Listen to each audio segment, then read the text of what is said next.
Kutai Kartanegara dikenal sebagai kabupaten kaya migas dan batu bara. Ternyata sangat serius bertransformasi menjadi lumbung pangan. Hal tersebut disampaikan Sekretaris Daerah Kutai Kartanegara, Sunggono, dalam wawancara khusus dengan wartawan berita Kaltim Charles Yahaan. Serius ini lumbung pangan nih? Ya, serius. Sangat serius. Karena serius. besok itu migas akan turun terus dan tambang akan turun terus. Dan ini pasti menjadi tujuan dari pemerintahan. Betul. Meskipun sekarang sebenarnya kontribusi sektor migas dalam APBD kami itu masih di atas 47%, pertanian hanya 7%. Dari sektor tambang minyak dan gas, Kutai Kartanegara mendapatkan lebih 47% anggaran pendapatan dan belanja daerah setiap tahunnya.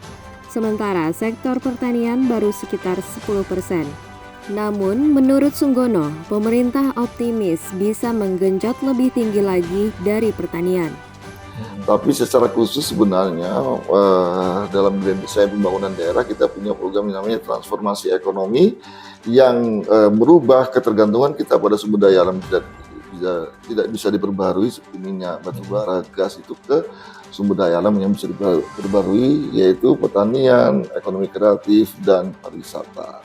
Nah, terhadap 3 hal ini sebenarnya yang sudah kita lakukan termasuk sampai hari ini adalah kita khususnya untuk pengembangan pertanian tadi lumbung pangan, itu adalah kita membuat pertanian berbasis kawasan, pembangunan pertanian berbasis kawasan. Kita menetapkan 5 kawasan, mulai dari Marakaman, Sebulu, Tegal Seberang 1, Tegal Seberang 2, kemudian Marangkayu masuk wilayah pengembangan yang lain. Ya, pengembangan. Nah, itu kita buatkan mereka itu semacam miniatur demplot-demplot untuk bisa memastikan bahwa pertanian yang ideal yang harus dibangun di sebuah wilayah seharusnya seperti ini, terintegrasi, terkoneksi, dan semuanya berkolaborasi.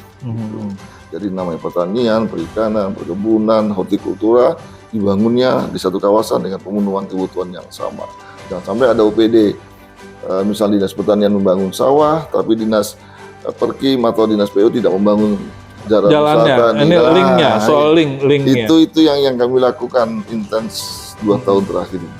Dorongan kuat menjadi lumbung pangan karena pemerintahannya yang dipimpin Bupati Edi Damansyah dan wakilnya Randy Solihin perlu menyiapkan sumbu-sumbu ekonomi masyarakat pasca migas.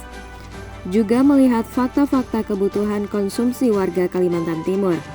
Selama ini pasokan makanan masih didatangkan dari luar provinsi. Ditambah dengan hadirnya ibu kota Nusantara yang diperkirakan dihuni 2 juta jiwa.